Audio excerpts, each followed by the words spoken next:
지금 읽은 말씀을 기준으로 예수의 이름에 대해서 다시 한번 전합니다. 지난번에 제가 예수의 이름에 대해서 전했는데 한 번 더 반복하면서 몇 가지를 추가해서 전할까 합니다. 우리가 예수의 이름을 안다는 것은 우리의 믿음의 대상이 누군지를 아는 것이고, 또 그럴 때에 우리가 어떻게 신앙생활을 해야 되느냐가 그대로 드러나기 때문에 예수의 이름을 명확히 알았으면 해서 이 부분을 다시 한번 전하려고 하는 것입니다. 자, 예수의 이름을 보니까 예수, 또 그리스도, 임마누엘, 또 여자의 후손이라는 이름도 있고요. 그 다음에 이제 세상의 빛, 이런 이름들이 있는데, 또 예수님이 침례 요한에게 침례를 받으시는데 왜 받으시는가? 거기에도 이름이 다 있다는 거예요. 마귀에게 시험 받으시는 것도 거기에 합당한 예수님의 이름이 있는 겁니다. 그래서 예수님의 이름을 알게 되면 예수님이 누구신지를 알고, 또 우리가 어떻게 살아야 되느냐도 알게 되는 것이죠. 그래서 지난번에 말씀을 드렸습니다마는 다시 한번 반복해서 보도록 하겠습니다. 자, 예수가 무슨 뜻이죠? 자기 백성을 그들의 죄에서 구원할 자. 이것이 예수라는 이름을 지으면서 하신 말씀이기 때문에 이것이 예수라는 이름의 뜻이란 말이죠. 그래서 자기 백성이 있으니까 직분이 뭐예요? 왕입니다. 또 죄에서 구원하는 자니까 직분이 뭡니까? 제사장. 그러니까 이름 안에 왕이 들어있고 제사장이 들어있다는 겁니다. 그런데요, 구약에 보면은 그 다음에 임마누엘, 그리스도를 설명하면서 말씀 같이 드리겠습니다. 자, 그리스도가 무슨 뜻이죠? 예, 기름 부음을 받은 자. 메시아는 무슨 뜻이죠? 예, 기름 부음을 받은 자. 똑같습니다. 그런데 그리스도는 히브리어이고 헬라어이고 메시아는 히브리어입니다. 우리가 지금 한국어와 영어를 쓰는데 지금 우리가 영어로 말한다면 그리스도고, 메시아는 우리 한국말이다, 이렇게 이해를 하면 될 것 같아요. 그래서 같은 뜻인데 두 가지 언어를 사용하고 있기 때문에 그렇게 보면 됩니다. 그래서 기름 부음을 받는데 어떤 사람에게 기름을 붓죠? 왕과 제사장과 선지자에게 기름을 붓습니다. 그래서 다윗은 왕으로서 기름 부음을 받고, 또 아론은 제사장으로서 기름 부음을 받습니다. 그리고 실제로 선지자는 기름 부어서 세우는 것이 성경에 없어요. 그런데 엘리야에게 하나님께서 이제 호렙산에서 나타나셔가지고 이런 말씀을 하셨어요. 너는 하사엘에게 기름을 부어 아람 왕이 되게 하고, 님시의 아들 예후에게 기름을 부어 이스라엘의 왕이 되게 하고, 그 다음에 엘리사에게 기름을 부어서 내 후계자로 세우라, 이렇게 말씀을 하셨거든요. 그래서 엘리사에게 엘리야가 기름을 붓냐 하면 안 붓어요. 그냥 자기 겉옷을 던지고 그러니까 따라왔단 말이죠. 그래서 실제로 기름 부은 일은 성경에 기록이 없습니다. 그럼에도 불구하고 기름 부음 받은 자라고 하는 이유는 하나님께서 그에게 직분을 맡기실 때에 기름을 부어서 직분을 맡기기 때문에, 선지자도 누가 직분을 주신 것이다? 하나님이 주신 것이다. 그걸 나타내기 위해서 그런 것입니다. 근데 사사도 하나님이 세우셨거든요. 근데 사사는 기름 부음 붓지 않습니다. 그건 뭘 얘기하냐? 이 세 가지 직분만이 그리스도 기름을 부어서 직분을 맡기셨는데, 이 세 가지 직분을 한 몸에 받은 분이 예수님이란 말이죠. 자, 구약에서 다윗이 왕이지만 또 다른 직분이 있었어요. 그가 성령으로 예언을 많이 했죠. 그래서 다윗도 뭐다? 선지자라고 했어요. 예. 그런데 다윗도 선지자 노릇을 할 수 있고, 또 제사장도 선지자 노릇은 해요, 가끔. 왜? 성령이 오시니까 성령이 감동을 하면 예언을 해서 선지자 노릇을 하거든요. 그런데 왕이 제사장 노릇 한 적이 있습니까? 예, 있습니다. 근데 어떻게 됐어요? 망했어요. 예, 그래서 왕과 제사장은 절대로 넘어서는 안 되는 선이 분명히 있습니다. 자, 사울이 제사장 직분을 행했기 때문에 버림을 받았단 말이에요. 또 있습니다. 우시아라는 훌륭한 왕이 있었는데 하나님이 칭찬한 왕이에요. 그런데 그가 하나님께 분향하고 싶어서 분향하다가 문둥병자가 됐거든요. 그래서 왕과 제사장은 경계선을 절대로 넘을 수가 없는 거예요. 근데 예수님은 이름 속에 뭐가 들어있어요? 왕이 들어있고 제사장이 있어요. 그래서 그리스도는 결국 예수님의 말씀대로 성경은 누구에 대한 기록이다?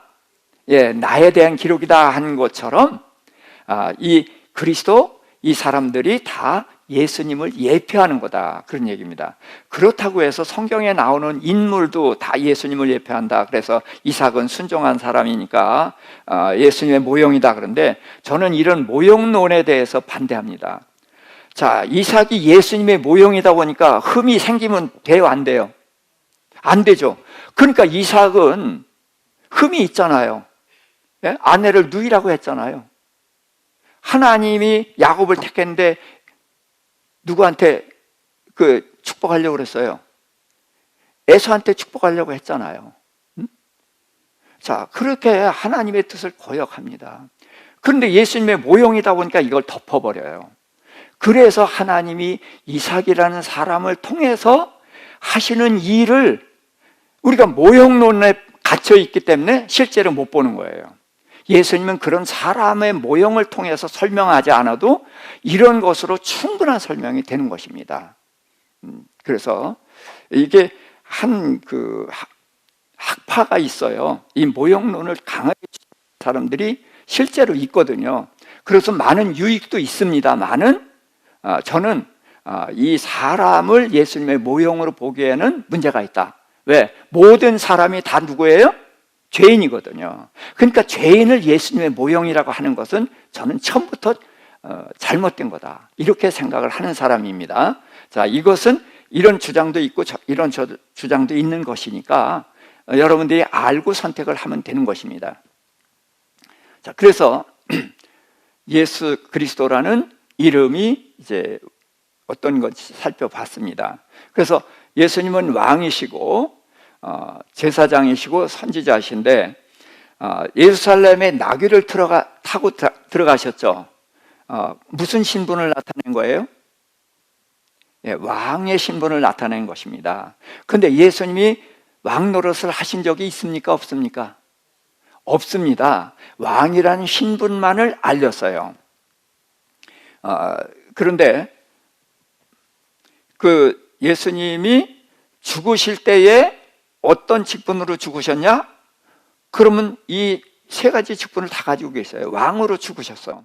그래서 빌라도가 물었습니다. 내가 유대인의 왕이냐? 그랬더니 그렇다. 그렇게 해서 나는 왕이고, 그러나 이 세상에 속한 왕이 아니라 진리에 속한 왕이다. 이런 분명히 왕이라고 얘기했거든요. 그래서 빌라도가 예수님을 풀어놓으려고 해도 안 되니까 뭐라고 썼어요? 예수 그리스도 유대인의 왕, 이렇게 썼단 말이죠. 세 가지 언어로 썼어요. 어떤 언어? 그 당시에 쓰는 헬라어, 또 그 당시 지배하고 있는 로마 언어, 또 그 자기네들의 언어 히브리어, 이 세 가지 언어로. 그러니까 예수님은 온 세상의 왕이라고 쓴 거예요. 그렇지만 왕 노릇은 하지 않았습니다. 그런데 자, 우리는 예수를 뭐라고 불러요? 주라고 부르죠. 다른 말로 얘기는 뭐예요? 예수님은 우리의 왕이라는 뜻입니다. 그래서 예수님은 지금은 누구의 왕이냐? 예수를 믿는 사람들의 왕이에요. 그러니까 그분이 왕이면 우리는 백성이죠. 그러면 왕의 명령에 어떻게 돼요? 순종해야 되는 거예요. 그것이 예수가 왕인 이유입니다. 그런데 예수님은 지금은 우리들의 왕이지만 이후에 다시 재림하실 때에는 온 세상의 왕으로 심판하시고 하늘나라를 완성하시죠. 그래서 유대인의 왕, 그런데 유대인의 왕 하면은 유태인의 왕이란 뜻입니다. 1차적으로 맞아요. 그러나 이 유대인은 누구의 백성이에요? 하나님의 백성이에요. 그러니까 예수님은 하나님의 백성을 다스리는 왕이시란 말이죠. 그래서 유대인의 왕이다 그랬을 때 우리의 왕이라 아닌 게 아니에요. 우리가 지금 혈통적으로는 유대인이 아니지만 하나님의 백성이니까 우리가 유대인 맞죠? 예, 맞습니다. 그래서 유대인의 왕은 우리의 왕인 것입니다.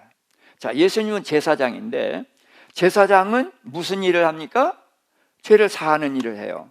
그래서 백성들이 와서 죄를 고백하죠. 자, 고백하면은 혼자 오니까 뭘 데리고 옵니까? 예, 양을 데리고 옵니다. 그래서 제사장에게 죄를 고백해요. 그러면은 안수를 하게 하죠. 그래서 안수를 하는 게 뭐죠? 죄를 넘겨주는 것도 맞지만 그렇게 말하면 안 돼요. 여러분들 저기 목사가 안수하면 죄 넘겨주는 거예요? 아니잖아요. 그러니까 그렇게 잘못 한쪽으로만 말하면 안 된다는 거죠. 안수하는 것은 동일시하는 것입니다. 그래서 그 바울과 바나바가 선교사로 파송될 때에 누가 안수했어요? 안디옥 교회 성도들이 안수했어요. 그래서 그건 뭐냐? 우리는 이 두 사람이 가는 게 아니라 우리 안디옥 교회에서 파송하는 것입니다. 그래서 우리와 동일시하는 거예요. 그 사람들이 가는 것은 누구의 이름으로 가는 거예요? 안디옥 교회 이름으로 가는 것입니다. 그렇게 되는 거예요. 안수라는 것은 동일시하는 것입니다. 그런데 양을 데리고 오는데 어떤 양을 데리고 와야 돼요? 예, 흠 없는 양. 그래서 흠이 있으면 안 됩니다. 그래서 죄를 고백하면 뭐 하라고 해요? 안수해요. 그러면은 내 죄를 고백했는데 죄의 삭시 뭐죠? 예, 사망. 그래서 내가 죽어야 되는 것을 양이 동일시되니까 양이 대신 죽는 거예요. 그런데 양이 어떤 양이었어요? 흠이 없는 그런 양이었단 말이죠. 그러니까 흠이 없는 것이 누구한테 와요? 내게 오는 거예요. 자, 이렇게 돼서 나는 흠이 없어지고 양이 내 죄를 짊어지고 죽어서 내 죄가 해결되는 것이란 말이죠. 그것이 제사장이 하는 직분입니다. 자, 선지자는 하나님 나라에 대해서 하나님 말씀을 가르치는 분이죠. 그래서 마태복음에 보면 이거 정확하게 나와 있어요. 1장부터 이제 5장부터 산상수훈을 하지 않습니까? 그러니까 산상수훈을 하고 백성을 가르치니까 직분이 뭐예요? 왕, 제사장, 선지자 중에 뭐예요? 예, 선지자로 가르치는 거예요. 그러다가 이제 16장에 보면은 가이사랴 빌립보에서 묻습니다. 사람들이 나를 누구라 하느냐? 선지자예요. 뭐라고 그러니까 너희는 나를 누구라 하느냐? 베드로가 뭐라고 했어요? 주는 그리스도라고 말했단 말이에요. 그리스도. 자, 그랬더니 예수님이 거기서 무슨 얘기를 했어요? 교회를 세우겠다는 얘기를 하시고 그 다음에 또 하나 말씀하셨어요. 뭘 하셨어요? 죽었다가 살아날 것을 비로소 말씀하셔요. 자, 죽었다가 살아나는 것이 무슨 직분입니까? 뭐 때문에 죽으셔요? 죄 때문에 죽으시죠. 뭐 때문에 살아요? 예, 우리 죄를 해결해서 영생을 주기 위해서 살아가는 거예요. 그러니까 직분이 뭐예요? 예, 제사장인 거예요. 그래서 그리스도라는 고백이 나오니까 죽었다가 살아날 것을 말씀하시니까 그때서부터 내가 제사장이다라는 것을 알려주신 거예요. 그래서 죽었다가 살아난다는 말씀을 반복하셔요. 그러다가 이제 그게 16장입니다. 자, 21장에 가서 나귀 타고 들어가셔서 왕이라는 신분을 드러내신 거예요. 그래서 죽으실 때도 왕으로 죽으셨습니다. 자, 이제 제사장은 이제 포함이 됩니다만은 그래서 그리스도 그 구약에선 직분을 나눠 가졌지만 이것이 모든 것이 예수 그리스도를 예표하는 것이다. 그래서 한 몸에 모든 직분을 받으셨다. 자, 임마누엘 하나님. 그래서 하나님이 우리와 함께 계시다. 그것이 임마누엘입니다. 자, 하나님께서 다윗과 함께 하셨죠. 그렇죠? 예. 그러니까 임마누엘 하나님이죠? 예. 아닙니다. 아브라함에게 하나님이 나타나셨죠. 그래서 아브라함이 차려주는 양고기를 잡수시고 대화하셨거든요. 임마누엘 아니에요. 임마누엘은 어떤 하나님이냐? 함께 하시는데, 하나님이 함께 하시는데 사람의 모습으로 오셔서 함께 하시는 겁니다. 그래서 마리아 뱃속에서 10달 태어나서 성장 과정을 거쳐서 완전한 사람으로 오셨어요. 그분이 바로 임마누엘입니다. 그래서 육체로 오신 분을 임마누엘 하나님이다 라고 말씀을 하는 것입니다. 그래서 예수님의 자신을 인자다 그렇게 말씀하셨죠. 사람의 아들이다 라고 얘기를 하신 것이 육체로 오신 임마누엘 하나님을 나타내신 거예요. 자, 그리고 임마누엘 오신 것은 우리의 죄를 해결하기 위해서도 이제 그것이 핵심이고 또 여러 가지 이제 의미가 있습니다. 자, 그런데 예수님이 이제 우리와 함께 하신다. 그런데 자, 죽으시고 부활하시고 40일 동안 함께 있다가 가셨죠. 지금 어디 계셔요? 하나님 보좌 우편에 계셔요. 자, 그러면은 임마누엘 하나님이 우리와 함께 하신다고 갔잖아요. 영원히 함께 한다고 그랬거든요. 가셨어요. 근데 예수님이 가시면서 누가 오셨어요? 성령님이 오셨어요. 그래서 그럼 성령님이 오셨는데 그럼 성령님이 예수님이에요? 이런 질문이 하면은 그런 것도 같고 아닌 것도 같고 그렇게 돼요. 그런데 성령의 이름이 많아요. 성령을 무슨 영이라고 해요? 진리의 영이라고도 하고 하나님의 영, 그렇죠? 하나님의 영이라고도 하고 또 예수의 영이라고도 합니다. 네. 자, 그러니까 예수님이 마태복음 28장의 끝에 이렇게 말씀하셔요. 볼지어다 내가 세상 끝날까지 너희와 항상 함께 있으리라. 근데 하나님 보좌 우편에 앉아 계시면서 어떻게 함께 있어요? 예수님은 이렇게 말씀하셨어요. 내가 너희를 고아와 같이 버려두지 아니하고 너에게 오리라 그랬거든요. 그래서 성령을 보내주셨지만 성령 안에서 예수님은 우리와 함께 있는 거란 말이죠. 그래서 예수님은 지금도 하나님 보좌 우편에 앉아 계시지만 성령을 통해서 우리와 함께 계시다.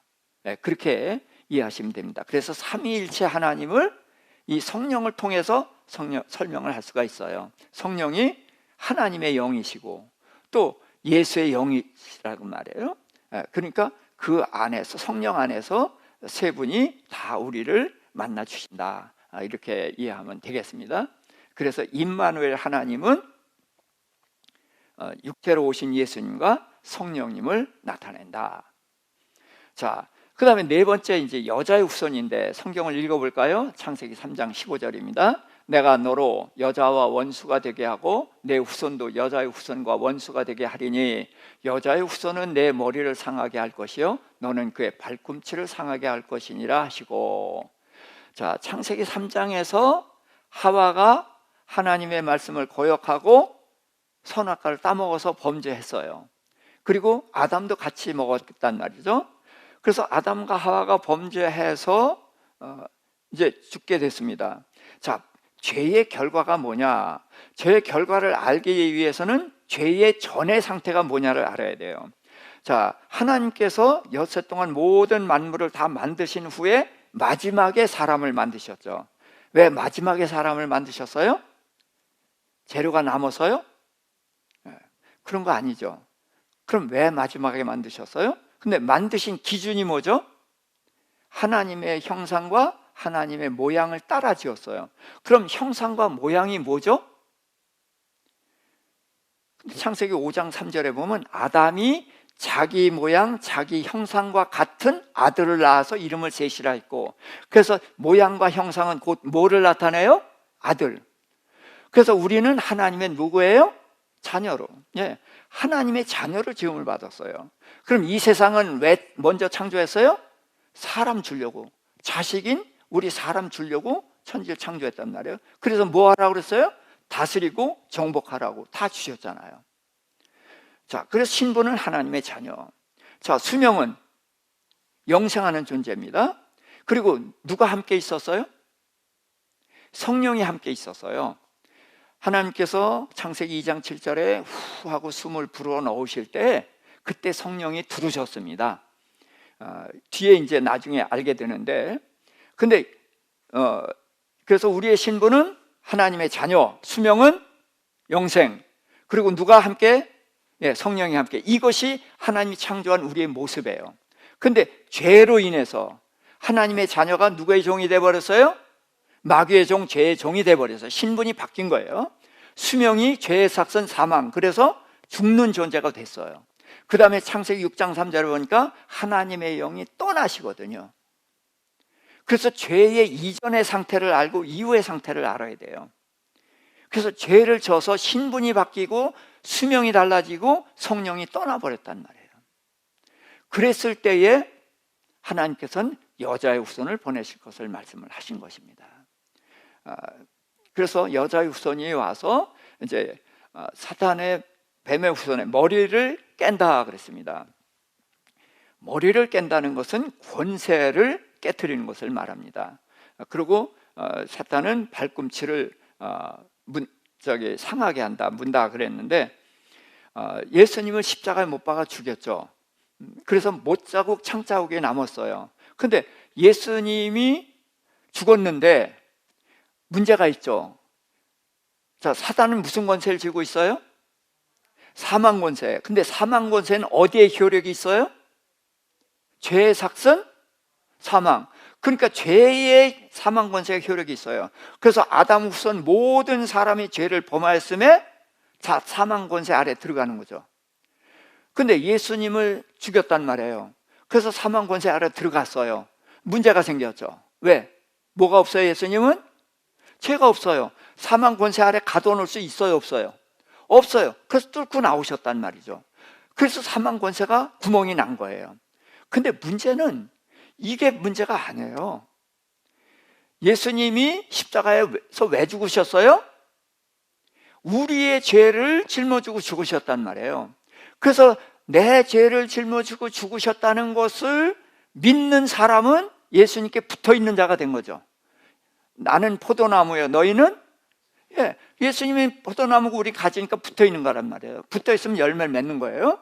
그래서 예수님 말씀을 믿으니까 붙어있는데, 예수님이 뚫고 나왔으니까 우리도 이후에 부활 때에는 다 뚫고 나온단 말이죠. 왜? 예수님께 붙어있으니까. 그러니까 사망 권세가 어떻게 됐어요? 깨져버렸어요. 그래서 머리를 상하게 한 것이란 말이죠.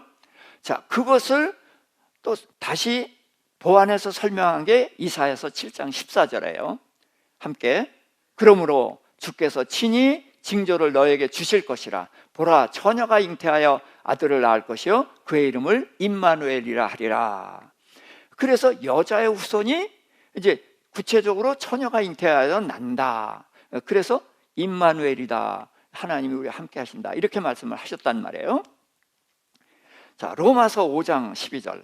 그러므로 한 사람으로 말미암아 죄가 세상에 들어오고 죄로 말미암아 사망이 들어왔나니 이와 같이 모든 사람이 죄를 지었으므로 사람이 모든 사람에게 이르렀느냐.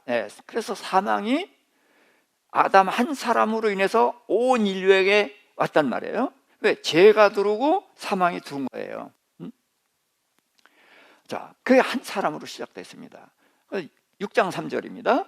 죄의 삭선 사망이요 하나님의 은사는 그리스도 예수 우리 주 안에 있는 영생이니라. 그래서 첫사람 아담이 범죄함으로 온 세상 사람은 다 죽게 됐는데 예수 그리스도로 말미암아 우리가 영생을 얻게 됐단 말이죠. 그러니까 예수님이 뭐하러 오셨어요? 쉽게 얘기해서 죄를 해결하러 오신 겁니다. 자, 죄 때문에 하나님의 자녀가 마귀의 종이 되고 영생하는 존재가 죽는 존재가 됐고 함께 하시던 성령이 떠났단 말이죠. 그래서 예수님이 죄를 해결하러 오셨어요. 어디서? 십자가에서. 그래서 부활해서 제일 먼저 만난 사람이 누구예요? 막달라 마리아에게. 마리아 그렇게 말하면 안 돼요. 여자들인데 돌 던지면 아야 하는 사람은 다 마리아예요. 그렇기 때문에 막달라 마리아에게 이제 나타나서 뭐라고 했어요? 마리아가 예수님하고 이제 라보니 그러면서 만지려고 그러니까 나를 만지지 말라. 왜? 내가 아직 아버지께 올라가지 못했다. 그러면서 누구에게 가라? 내 형제들에게 가서 내 아버지가 너희 아버지가 됐고 내 하나님이 너희 하나님이 됐다라고 전하라는 거예요. 그 형제가 누구예요? 제자들이에요. 자, 근데 예수님이 그 전에 제자들에게 형제라는 말을 한 적이 있습니까? 없습니까? 없어요. 근데 왜 여기서 형제라고 하죠? 예수님이 지금 무한 자리예요? 부활한 자리예요. 그럼 뭐가 해결됐어요? 죄가 해결됐어요. 그러니까 죄 때문에 마귀의 종이 됐는데 죄를 해결했으니까 다시 뭐가 돼요? 하나님의 자녀가 되죠. 그러니까 예수님이 하나님의 아들이고 우리가 하나님의 자녀가 됐으니까 형제죠. 그래서 예수님의 아버지가 제자들의 아버지가 됐고 우리 아버지가 된 거란 말이죠. 그러니까 하나님의 자녀의 신분을 회복한 거예요. 자, 그래서 너희가 죽지만, 우리가 다 죽지만 마지막 때에 예수님이 어떻게 해요? 다시 살리시죠. 그러니까 부활합니다. 생명. 그러고서 제자들에게 갔어요. 그날 저녁 때입니다. 제자들에게 가서 평강이 있을지어다 그러면서 손과 옆구리를 보이셨어요. 그래서 제자들이 만졌어요? 안 만졌어요? 만졌을 거예요. 근데 마리아 보고는 만지지 말라고 그래 놓고선 왜 만지라고 해요? 그러니까 그 사이에 어디 갔다 오신 거예요? 예, 하나님한테 갔다 온 거예요. 천국이 꽤 가깝죠? 예. 부활한 영체는 시간과 공간을 초월합니다.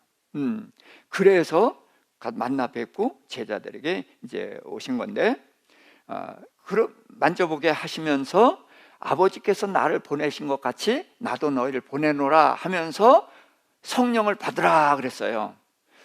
자, 근데 성령 언제 오셔요? 오순절에 오셔요. 그러면 예수님이 살아계실, 예수님이 부활하신 상태에서 성령이 오셔요? 안 오셔요?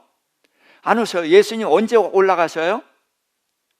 40일째 올라가시고 50일째 성령 오셔요. 그래서 예수님이 이렇게 말씀하셨어요. 내가 가면 그가 오고 내가 가지 않으면 그가 오지 않는. 누구? 성령. 근데 안 가셨잖아요. 근데 성령 받으라면 성령 받을 수 있어요? 없어요? 없어요. 근데 왜 성령을 받으라고 했는가? 근데 뭐 어떻게 하면서 성령 받으라고 했어요? 후 하고 숨을 내쉬며 성령을 받으라고 했거든요. 그러니까 어떤 사람은요 후 하면서 성령 받으라 그래요. 그거 아니에요. 창세기 2장 7절에 하나님이 흙으로 사람을 빚으시고 그 코에 생기를 후 하고 불어넣으셨을 때에 누가 들으셨어요? 성령이 들으셨어요. 근데 죄 때문에 떠났단 말이에요. 근데 예수님이 죄를 해결했으니까 성령이 어떻게 다시 오시는 것이 기정사실이에요. 예. 이건 바꿀 수가 있습니까? 없습니까? 천지개벽이 일어나도 오순절 되면 오시는 거예요. 이 기쁜 소식을 알리기 위해서 또 창세기 2장 7절에 성령 받았다는 표현이 있거든요. 그것도 가르치실 겸 해서 후 하고 숨을 내쉬며 성령을 받으라고 하신 거거든요.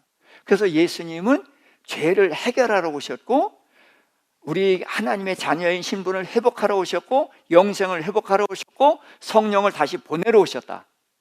그럼 창세기에서 계시록까지 이야기가 다 된 거예요. 이게 이름을 알다 보면 이게 다 드러난단 말이죠. 예. 그래서 예수님은 여자의 후손으로 오셨는데 또 설명을 하면 우리는 그럼 누구의 후손이에요? 여자의 후손이에요? 남자의 후손이에요? 남자의 후손이에요. 아담이 범죄했기 때문에 우리는 다 아담의 후손이라 죄인인 거예요. 근데 예수님은 처녀가 낳았어요. 근데 처녀가 애 낳아요? 못 낳죠. 그래서 사실은 누가 심었어요? 하나님 심었어요. 근데 사람 눈에 보여 안 보여? 안 보이니까 처녀가 낳지 실제로는 하나님이 심었단 말이에요. 그러니까 예수님은 누구 아들이에요? 그렇죠. 하나님이 심었으니까 하나님의 아들이죠. 근데 하나님의 아들이니까 죄가 있어요, 없어요? 죄가 없는 거예요. 죄가 없으니까 우리의 죄를 해결할 수가 있죠. 석가모니가 훌륭한 분이에요. 그렇지만 그는 우리의 죄를 해결 못합니다. 왜 해결 못해요? 누구의 후손이니까? 아담의 후손이니까. 그도 자기 죄로 죽을 수밖에 없으니까 우리 죄를 해결 못한단 말이죠. 자, 그래서 예수님은 여자의 후손으로 오신 것은 우리의 죄를 해결하러 오시는 하나님의 아들로 오신 것을 말씀하신 것이다.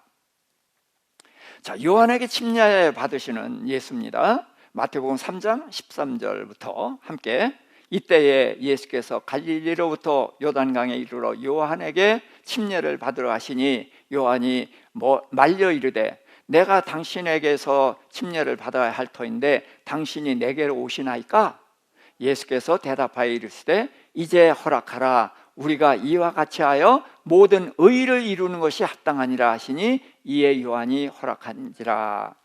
그래서 예수님이 침례 요한에게 세례를 받으셨어요. 왜 세례를 받으셨어요? 왜? 저기 써 있죠. 뭐 하기 위해서? 모든 의를 이루기 위해서. 그렇죠? 자, 우리가 답을 알았어요. 근데 이해가 됩니까? 안 됩니까? 예?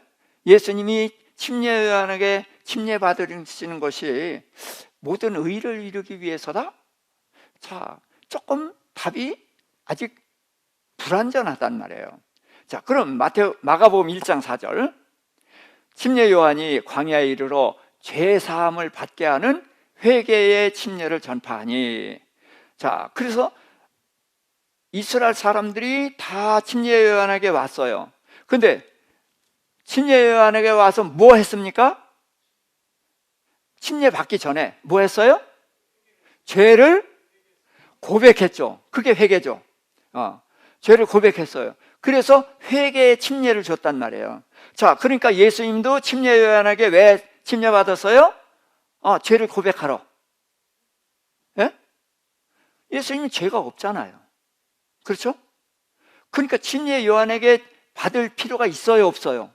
없어요. 근데 받으셨단 말이에요. 근데 뭐 하기 위해서? 의를 이루기 위해서다. 근데 의를 이루기 위해서 답은 답이지만 우리가 납득하기에는 한 단계가 필요하단 말이에요. 자, 요한의 아버지가 누구죠? 사가랴. 직분이 제사장. 그러면 침례 요한도 직분이 제사장. 제사장은 뭐 하는 사람? 죄를 해결하는 사람. 자, 그래서 백성들이 와서 죄를 고백했어요. 그렇죠? 근데 침례 줘서 보냈어요. 해결됐어요, 안 됐어요? 왜 안 됐어요? 죄의 삭은 사망. 누가 죽었어요, 안 죽었어요? 안 죽었죠. 그럼 오려면 누구를 데리고 와야 돼요? 양을 데리고 와야 하는데 맨손으로 왔잖아요. 그러니까 침례 줘서 보냈어요.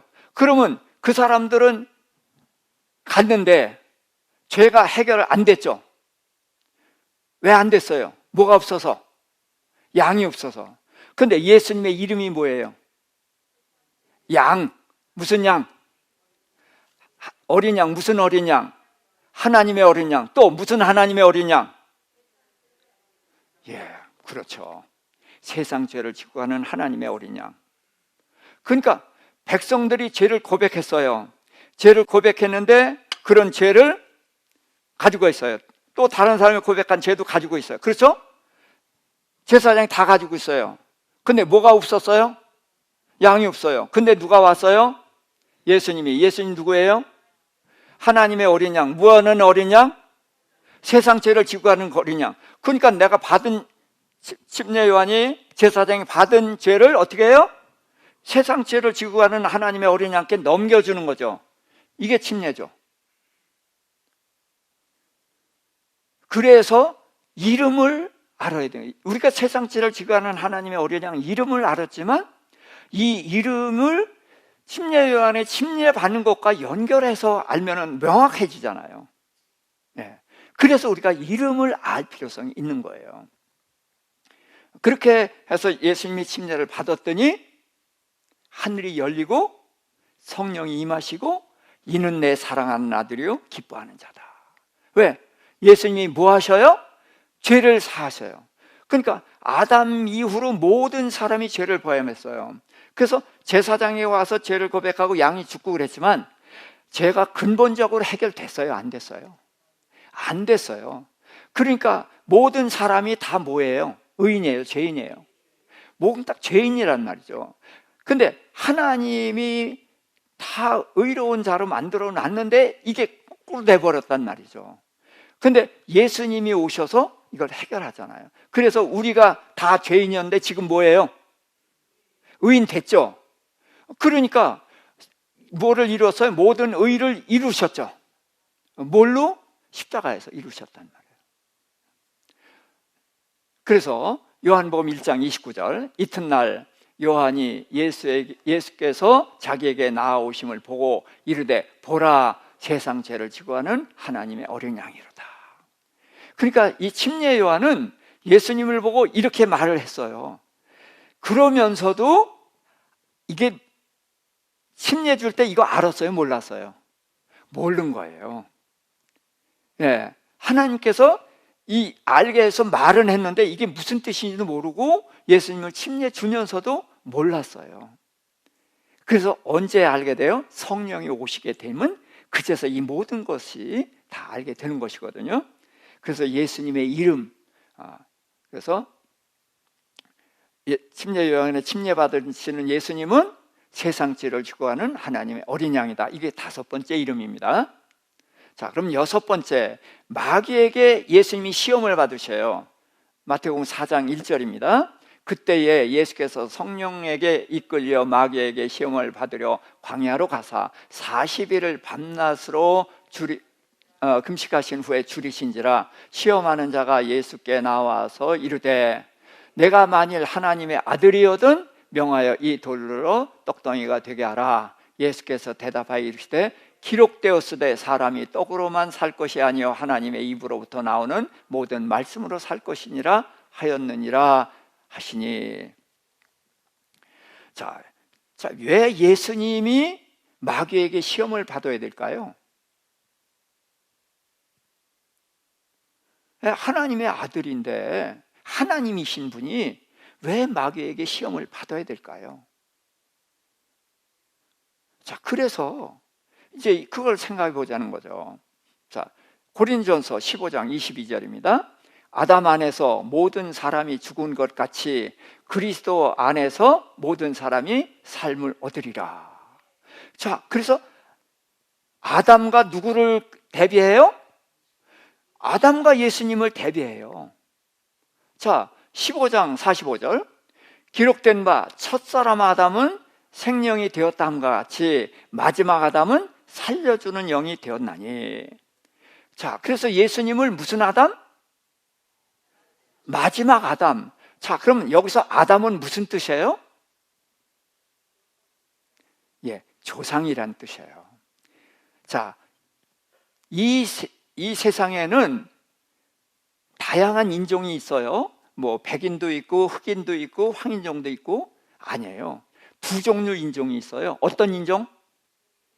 의인과 죄인. 예, 이 2종류 인종밖에 없는 거예요.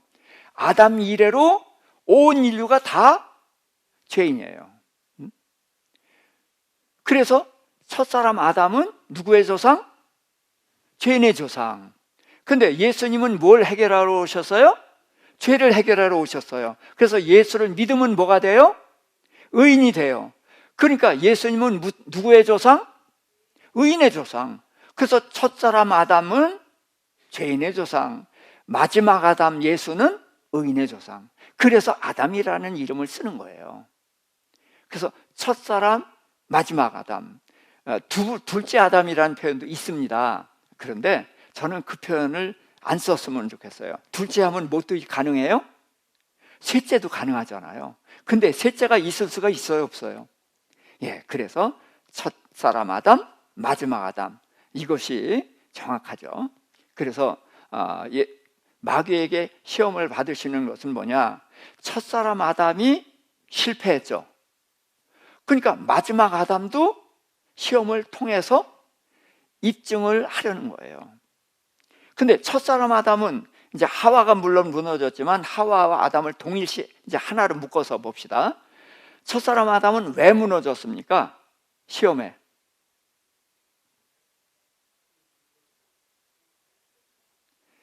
뭐 했냐 하면은 더하기 빼기 했어요. 뭐에다? 말씀에 더하기 빼기 했어요.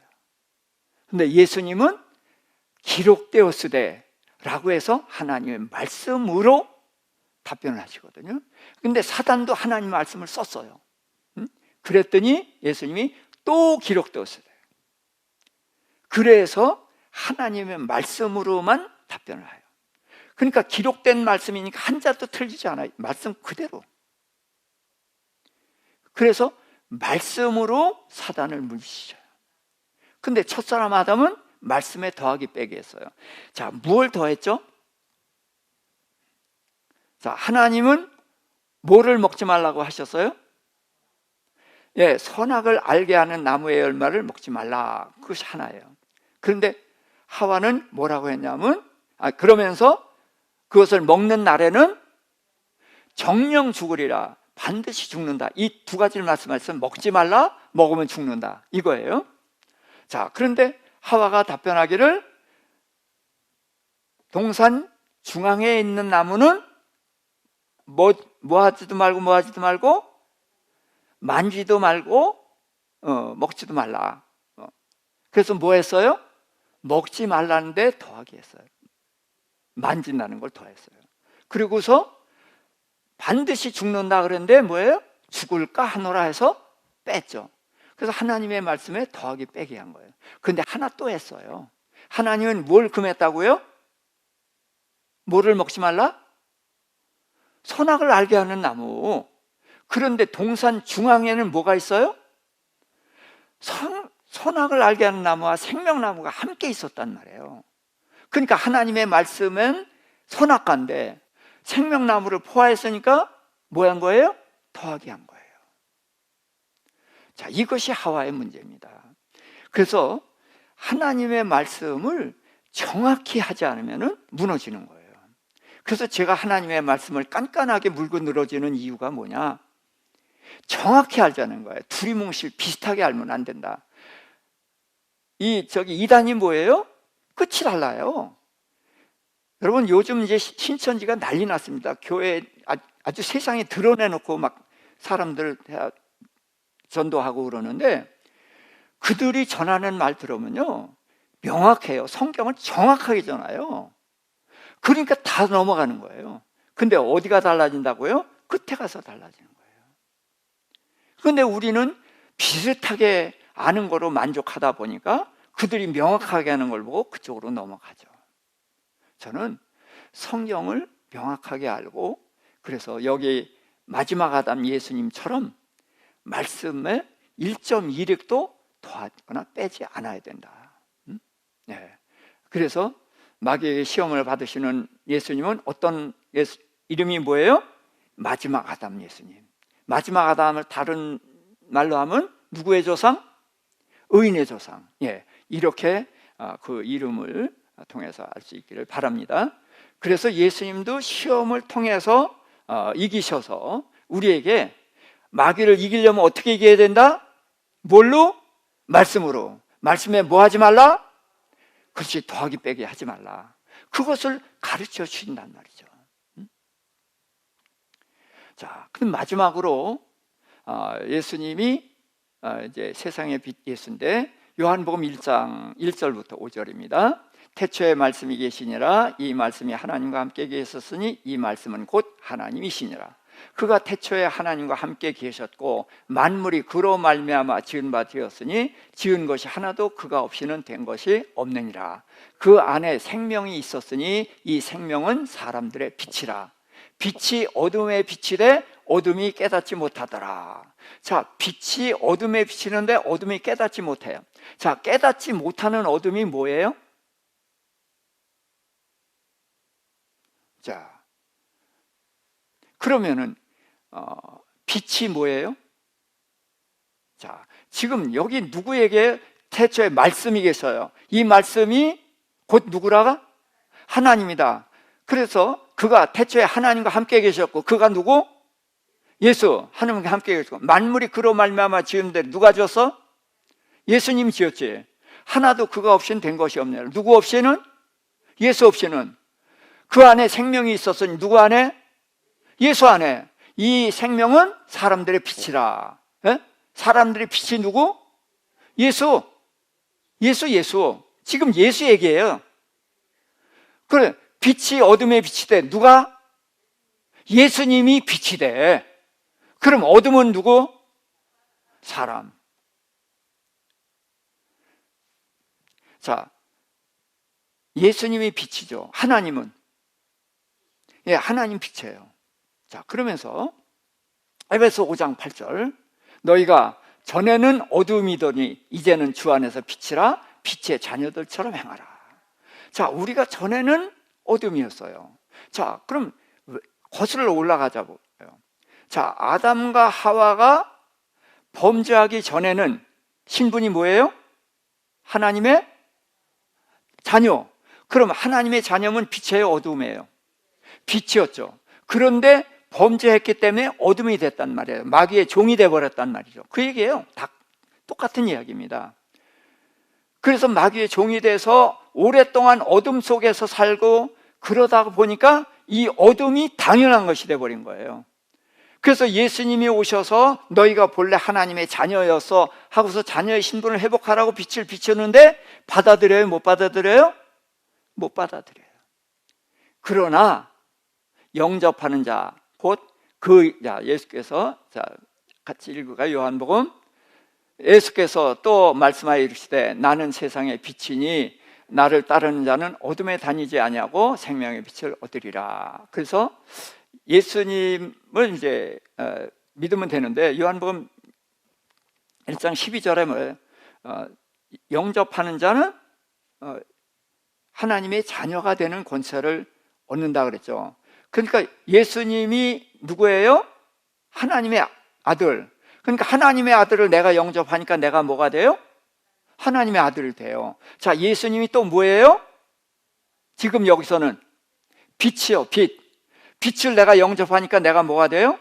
빛이 되는 거예요. 아주 쉬운 거예요. 예수님이, 내가 하나님의 자녀가 돼서 누굴 영접해서? 예수가 누군데? 하나님의 아들을 영접하니까 내가 하나님의 자녀가 됐어요. 내가 빛이 됐어요. 누구 때문에? 뭐이신? 빛이신 예수님을 받아들였기 때문에 내가 빛이 된 거예요. 자, 이렇게 딱 떨어지게 하자는 거죠. 어려운 거 아니잖아요.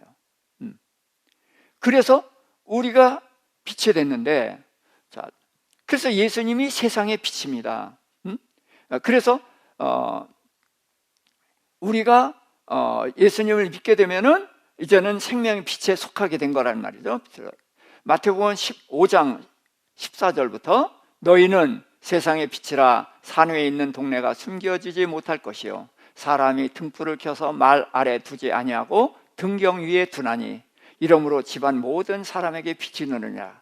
이같이 너희 빛이 사람 앞에 비치게 하여 그들로 너희 착한 행실을 보고 하늘에 계신 너희 아버지께 영광을 돌리게 하라. 아멘. 자, 착한 행실이 뭡니까? 그 위에 착한 행실이 뭐예요? 착한 행실이 뭐예요? 빛이죠. 우리가 빛을 비춘다는 것은 말씀대로 사는 것입니다. 말씀이 빛이니까 말씀대로 살면은 착하게 살고 정직하게 사는 거예요. 그래서 우리가 착하게 살고 정직하게 살면은 사람들이 내 사는 모습을 보고 그게 빛인 것을 인정하고 그런 내 주인이신 하나님께 영광을 돌리게 된다는 거죠. 자, 골로새서 1장 13절입니다. 그가 우리를 흑암의 권세에서 건져내사 그의 사랑의 아들의 나라로 옮기셨으니, 그래서 우리는 흑암에 있었는데 이제 하나님의 나라로 옮김을 받았어요. 예? 자, 그래서 이제 예수의 이름을 다시 한번 정리를 합니다. 첫 번째, 예수 무슨 뜻? 자기 백성을 그들의 죄에서 구원할 자. 자, 그리스도 무슨 뜻?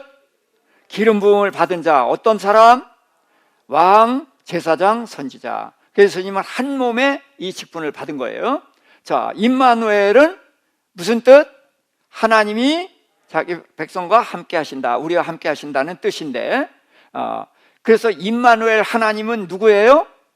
인자이신 예수님, 또 성령님을 임마누엘이라 한다. 그 다음에 여자의 후손은 성령으로 잉태해서 그가 누구예요? 하나님의 아들이에요. 자, 우리는 누구의 후손? 자, 다른 말로 예수님은 여자의 후손이니까 남자의 후손. 그래서 아담의 후손이란 말이에요. 그래서 죄인의 피를 물려받아서 죄인이 됐고 어둠이 된 거죠. 그런데 예수님은 여자의 후손이지만 처녀가 애를 못 낳는 것처럼 하나님이 심으셨는데 사람 눈에 안 보이니까 여자가 낳은 것이죠. 그래서 예수님은 하나님의 아들이시다. 그래서 죄가 없기 때문에 우리의 죄를 해결하실 수가 있는 것이다. 자, 그래서 이제 예수님은 침례 요한에게 침례를 받으셨는데 침례 요한은 무슨 침례를 베풀었어요? 회개의 침례를 베풀었어요. 그런데 예수님은 왜 그에게 침례를 받으셔요? 그 이름 때문에. 무슨 이름? 무슨 이름? 세상 죄를 지고 가는 하나님의 어린 양이기 때문에 세상 죄를 침례 요한이 다 가지고 있다가 세상 죄를 지고 가는 하나님의 어린 양 예수께 세상 죄를 넘겨준 거죠. 그래서 예수님이 침례 요한에게 침례를 받으시는 것은 침례 요한에게 고백한 세상 죄를 받으셔서 이제 십자가에서 그걸 해결하기 위해서. 그래서 세상 죄를 짊어지자마자 하늘이 열리고 성령이 임하시고 이는 내 사랑하는 아들이요 기뻐하는 자다라는 말씀을 주신 것이죠. 자, 그 다음에 여섯 번째, 마귀에게 시험을 받으시는 예수님은 어떤 예수님? 마지막 아담. 그럼 누가 있어요? 마지막 아담이 있으면은 첫사람 아담. 그럼 첫사람 아담은 누구예요? 누구의 조상? 죄인의 조상. 그럼 마지막 아담은 누구예요? 의인의 조상. 네. 그래서 우리 온 세상 사람들이 죄인의 조상 아담의 후손이기 때문에 죄인이었는데 마지막 아담 예수님이 오셔서 우리 죄를 사하시고 의인의 반열의 조상이 되셨단 말이에요. 그래서 마지막 아담이라고 한다. 자, 그 다음에 세상에 빛으로 오셨습니다. 그래서 예수님이 빛을 비추는데 어디에다 비쳤어요? 어둠에다 빛을 비쳤어요. 그래서 빛을 받아들이면 뭐가 돼요? 빛이 됐어요. 근데 빛을 받아들인 예수님은 무슨 빛? 세상의 빛이죠. 그래서 세상을 향해서 빛을 비쳤어요. 근데 제자들에게 예수님 뭐라고 그랬어요? 자, 너희도 너희가 세상의 빛이라고 말씀하셨죠. 마태복음에 너희는 세상의 빛. 자, 그러니까 어떻게 해야 돼요? 우리도 어둠을 향해 돼요. 우리가 예배하는 것이 목적이죠? 이거면 다죠? 네. 우리는 여기서 하나님을 만나고 우리 죄를 사함받고 은혜를 받고 능력을 힘입고 힘을 얻고 그래가지고 어디로 가야 돼요? 어둠을 향해서 세상을 향해서 빛을 빛으로 가야 된단 말이죠. 자, 사도 바울이 안식일마다 어디에 갔습니까? 회당에 갔어요. 회당에는 누가 있습니까? 유대인들이 있고 근데 정확하게 하면 유대인들이 있고 유대교를 믿는 이방인들이 있었어요. 그럼 그들은 누굴 믿습니까? 하나님이라고 하지 말고 여호와 하나님을 믿어요. 그렇죠? 우리는 누구 믿어요? 아니요. 여호와 하나님 믿는 거예요. 똑같습니다. 자, 그들은 누구 기다려요? 메시아를 기다려요. 우린 누구 기다려요? 메시아 그리스도를 기다려요. 똑같아요. 근데 뭐가 달라요? 그들은 어떤 메시아? 아직 오지 않은 메시아를 기다리고 또 하나는 예수가 아닌 메시아를 기다리는 거예요. 그래서 그들에게 복음을 전하면은 대부분의 유대인은 거부해요. 일부 유대인과 많은 이방인들이 예수를 영접해서 거기서 나옵니다. 그래서 나온 사람들이 뭐예요? 모임이? 교회. 교회를 원어로 뭐라고 해요? 에클레시아. 무슨 뜻? 불러냄을 받은 무리. 어디에서 불러냈어요? 회당에서 불러냈어요. 다시 회당은 그럼 뭐예요? 어둠이에요. 그래서 어둠에서 불러내서 빛이 됐단 말이죠. 이것이 교회란 말이죠. 근데 이 교회는 끝이 아니에요. 계속해서 예수님처럼 어둠을 향해서 빛을 비춰야 된단 말이죠. 이것이 우리의 사명이란 말입니다. 그래서 예수님이 세상의 빛이라는 이름을 알게 되면 우리가 어떻게 해서 하나님의 자녀가 된 것도 알게 되고 우리의 사명이 뭔지도 알게 되잖아요. 그래서 예수님이 세상에 빛을 오셔서 그 빛을 받아서 우리가 빛이 됐고 하나님의 자녀가 됐어요. 그런데 우리는 세상을 향해서 빛을 비춰야 되는 세상의 빛의 사명을 받았단 말이죠. 그래서 우리는 세상을 향해서 빛을 비추는 길로 나아가야 된다. 기도합시다.